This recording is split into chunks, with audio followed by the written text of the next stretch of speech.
Halo semuanya, hari ini kita akan belajar bab 4, yaitu tentang dinamika peran Indonesia dalam perdamaian dunia.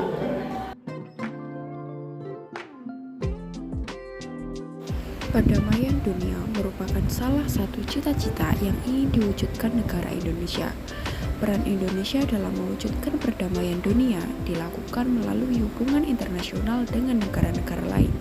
Jadi, kali ini pertama kita akan belajar tentang peran Indonesia dalam menciptakan perdamaian dunia melalui hubungan internasional. Hubungan internasional adalah hubungan antara negara-negara. Hubungan internasional merupakan keseluruhan kompleks mengenai hubungan budaya, ekonomi, hukum, militer, politik, dan sosial dari semua negara serta unsur-unsur populasi dan entitas mereka. Adapun tujuan kerjasama atau hubungan internasional, yang pertama, memacu pertumbuhan ekonomi setiap negara, menciptakan saling pengertian antar bangsa dalam membina dan menegakkan perdamaian dunia, menciptakan keadilan dan kesejahteraan sosial bagi seluruh rakyatnya, menjalin hubungan internasional antar negara yang bersangkutan, membuka peluang dalam pemasaran produk dalam negeri ke luar negeri.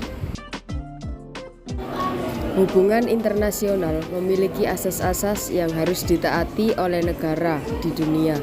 Asas-asas hubungan internasional merupakan sarana penting dalam hubungan antar bangsa. Tujuannya adalah untuk kepentingan bersama dari mereka yang menyatukan diri di dalamnya. Asas-asas hubungan internasional dibagi menjadi 3. 1. Asas teritorial, 2. Asas kebangsaan, dan 3. Asas kepentingan umum. 1. Asas teritorial. Asas ini didasarkan pada kekuasaan negara atas daerahnya. Menurut asas ini, negara melaksanakan hukum bagi semua orang dan semua barang yang ada di wilayahnya.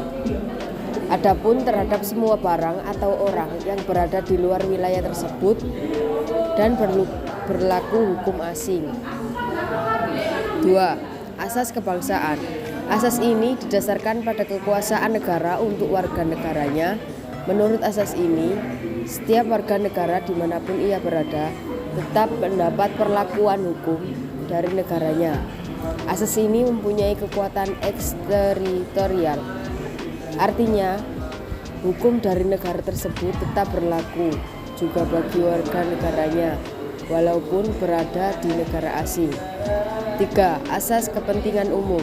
Asas ini didasarkan pada wewenang negara untuk melindungi dan mengatur kepentingan dalam kehidupan bermasyarakat. Dalam hal ini, negara dapat menyesuaikan diri dengan semua keadaan dan peristiwa yang berkaitan dengan kepentingan umum. Pentingnya hubungan internasional bagi Indonesia. Alasan-alasan yang mendasari diperlukannya hubungan internasional diantaranya: 1. Demi kepentingan nasional, meliputi kepentingan ekonomi, politik, sosial, budaya, pertahanan, keamanan, dan kedaulatan wilayah. 2.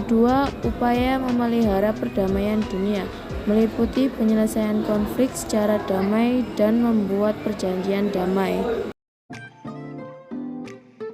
Faktor-faktor yang mendasari pentingnya hubungan internasional. 1. Faktor internal, yaitu adanya kekhawatiran akan terancam kelangsungan hidupnya, baik melalui kudeta maupun intervensi dari negara lain. 2. Faktor eksternal. 1. Ketergantungan antar negara. Dalam menjalankan kehidupan, negara tidak bisa bertumpu hanya pada kemampuan nasionalnya sendiri. 2. Membangun komunikasi dan persahabatan antar negara. 3. Ingin mewujudkan tatanan dunia baru.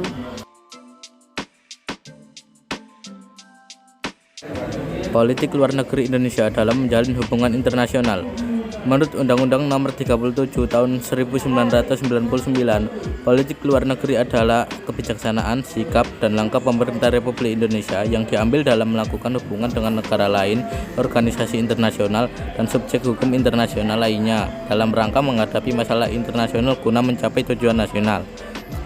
Indonesia menganut politik bebas aktif dalam hubungan internasional. Bebas dalam arti independen dalam menentukan sikap atau kebijakan dalam hubungan internasional dan tidak memihak pada salah satu negara atau blok manapun. Aktif dalam arti ikut serta dalam berbagai upaya mengatasi permasalahan dunia, seperti pengiriman pasukan perdamaian, sukarelawan bencana, pertukaran pelajar, dan lain-lain. Politik luar negeri bebas aktif dicetuskan oleh Dr. Andes Muhammad Hatta yang dijalankan dari awal terbentuknya Indonesia hingga saat ini. Berikut adalah tujuan politik luar negeri Indonesia menurut Dr. Andes Muhammad Hatta. Yang pertama, mempertahankan kemerdekaan bangsa dan keselamatan bangsa. Kedua, memperoleh barang-barang dari luar negeri untuk memperbesar kemakmuran rakyat. Ketiga, meningkatkan perdamaian nasional. Dan yang terakhir, meningkatkan persaudaraan segala bangsa.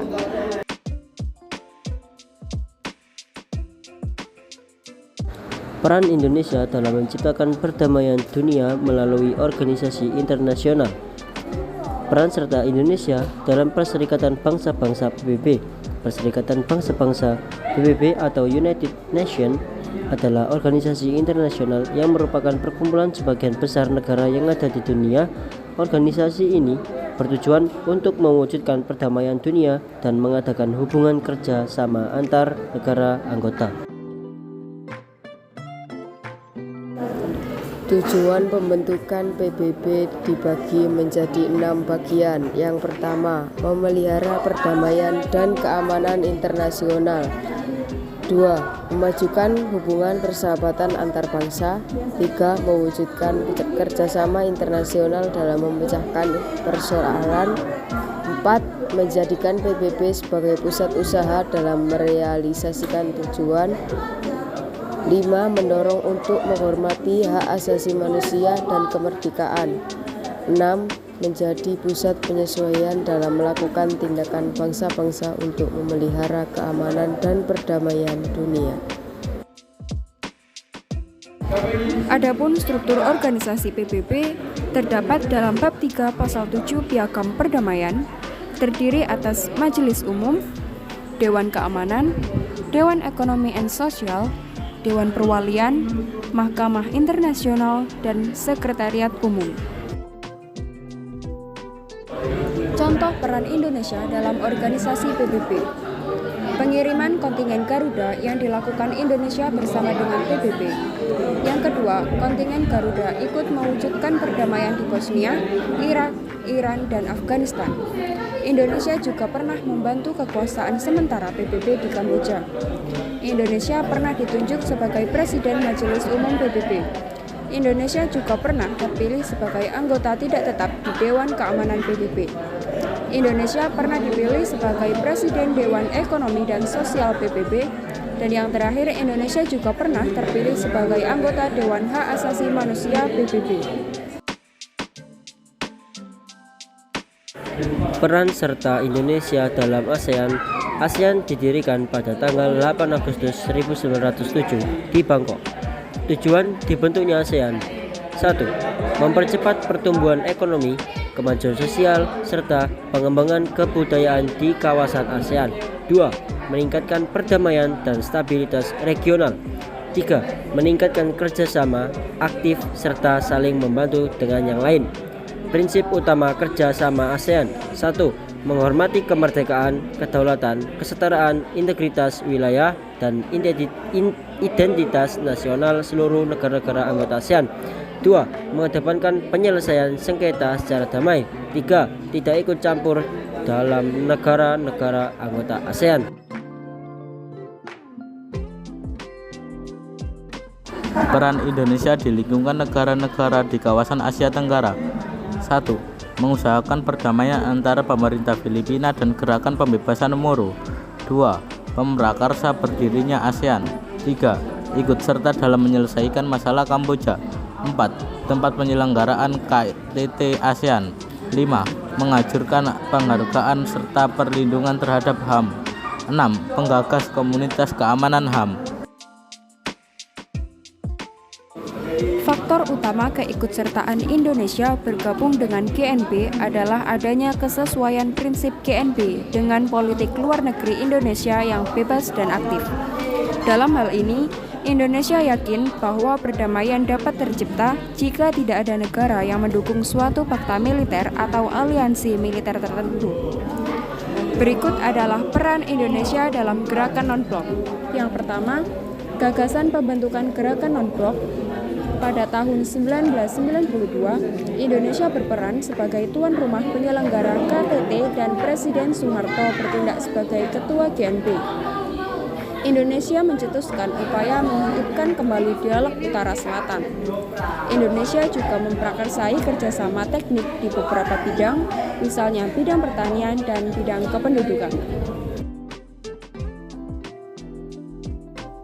Peran serta Indonesia dalam Konferensi Asia Afrika. 1. Indonesia memprakarsai dan sebagai tempat penyelenggaraan Konferensi Pancanegara 2 yang berlangsung tanggal 28 sampai 29 Desember 1954 di Bogor, Jawa Barat. Kedua, Indonesia memprakarsai dan sebagai tempat penyelenggaraan Konferensi Asia Afrika yang berlangsung tanggal 18 sampai 24 April 1955 di Gedung Merdeka, Bandung, Jawa Barat.